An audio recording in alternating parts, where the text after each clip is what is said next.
Jason, Sam, congratulations. You guys are moving on to the third round of this competition based solely on the strength of your blades. And that's going to play out very nicely because now we're sending you back to your home forges to recreate one of these. The spiked mace. Good luck, bladesmiths. We'll see you in 4 days.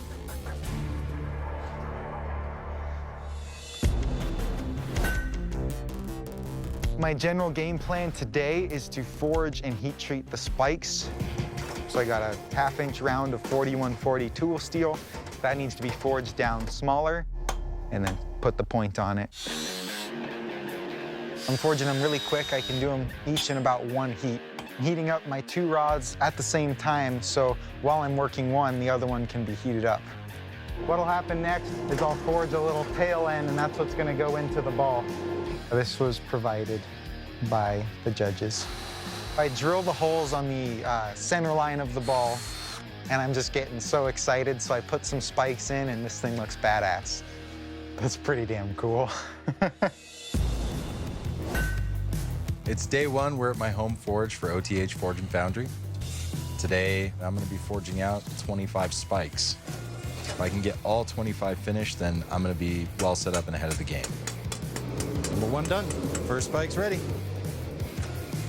I'm using the S7 steel because it has an incredibly high impact resistance, which lends itself to a bludgeoning weapon. There we go. Mace spike's done. So now I'm going to mechanically attach it into the ball. Now I am setting up my mill to attempt to drill and tap the spikes. I'm gonna tap each one of the spikes out individually, thread them onto stock, and use that to attach it to the ball head. The most concerning point for me is just how strong that connection is. If something goes wrong, it's going to be a spike breaking off. Nope, the spike is too hard for this drill bit to cut into. I need to get each one of the 25 individual spikes attached to the head. One more time. I'm gonna tap each one of the spikes out individually to attach it to the ball head. Nope, 2 bits down, not taking down a 3rd one. Weld them on. Move on to plan B. Attach the threads with just a basic bead weld. Weld holds. You actually have no idea how happy that makes me.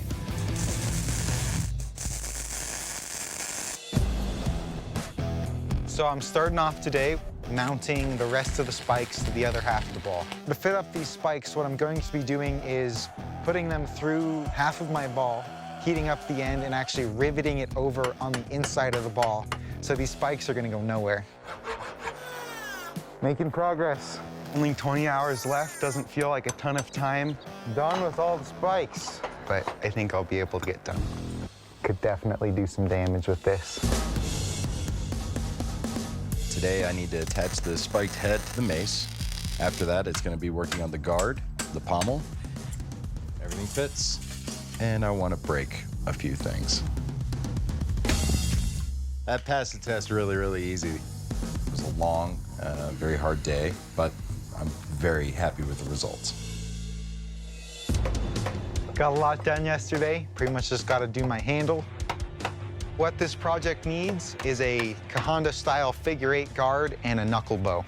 That looks freaking awesome. I'm really, really pleased with how that guard turned out.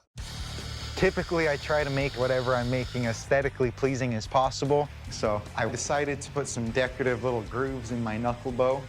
Time to rivet it all together. I got my knuckle bow made out of mild steel, and I'm attaching it with copper rivets, disc pommel with a wrought iron cap. It's as secure as I could have hoped for. All I have left to do is put on a leather wrap, and this project is a wrap. The first thing I'm gonna do today is drill a hole through the head, through the shaft, and out the other side of the head in order to pin this head into place against the shaft. I've already welded the head to the shaft, but I wanna make sure this ball isn't going anywhere. That's a spiky murder ball. All right, bladesmiths, welcome to the kill test. To find out what kind of lethal damage your weapon will do, I will take your spiked mace and deliver some killing blows on this unsuspecting ballistics dummy. Jason, you're up first. You ready for this? Absolutely. Let's do this.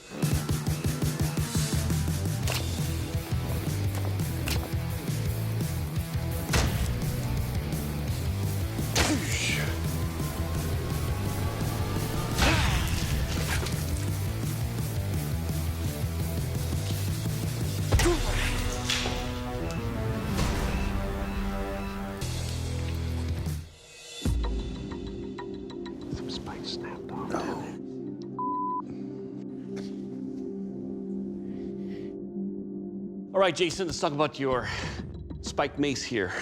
Your handle construction fits in my hand nicely. It is a cylindrical handle, but it's nice enough to where I can hold on to it. There's a good grip to that. Now, this thing, like you said, is a murder weapon. It crushes with every strike. But in so doing, some of the spikes came off. There's about 5 pieces missing on this. But overall, sir, without a doubt and a big headache, it will kill. All right, Sam, it's your turn. You ready? Yes. Let's do this.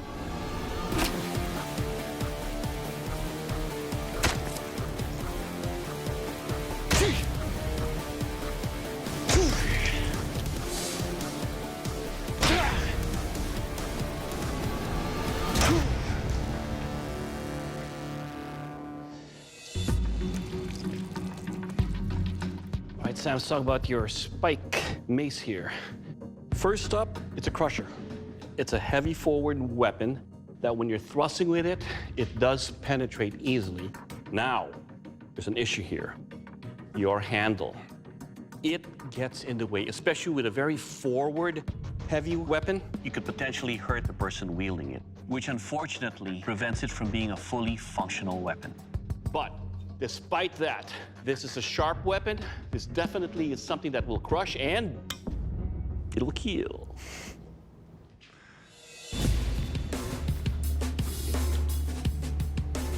Bladesmiths, welcome to our strength test. I'm gonna take your weapons, and I'm gonna play a little terracotta baseball. 2 things to remember.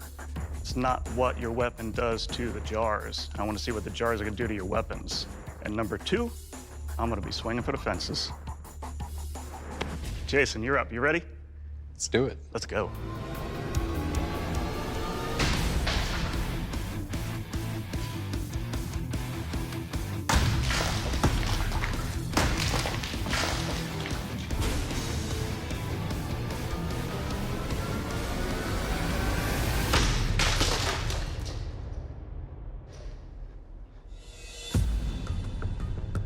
You see on your head, you've got some of these nubs that have clay in them, some that don't.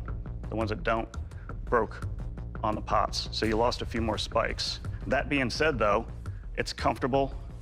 I could keep swinging this weapon for quite a while. Even if more spikes came off, this is still a deadly weapon because you got the ball on here with the nubs and your main spike.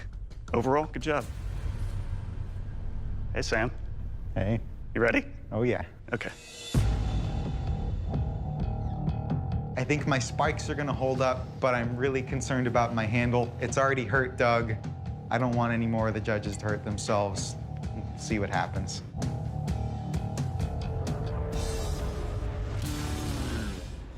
The handle's heavier than the head.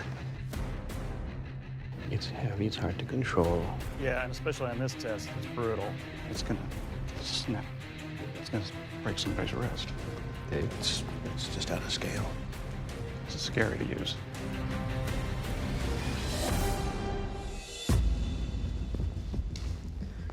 Sam, in the world of weapons and warriors, a weapon should be feared by your enemy, not by the warrior who wields it. Because that pummel is so out of scale and inflicted so much harm to Doug in that first kill test, in the strength test, we just can't take the risk of injuring one of our judges. And for that reason, I'd like to invite you to shake our hands, shake your competitor's hand, and then please leave the forge. It looks fantastic, man. I'm not surprised at the judges' ruling. I totally agree with what they said. I may not be the Forged in Fire champion, but I got to use the power hammer, and I got to make an excellent blade and cool mace, so I'm really happy. Jason, your weapon has elevated you to the title of Forged in Fire champion, and you'll be receiving a check for $10,000. Good job, brother.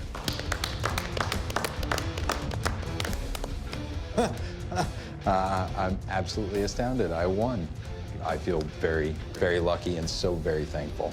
Being the Forged in Fire champion means that it validates my skills, and I'm able to look at my children and I can say, follow your dreams, chase them.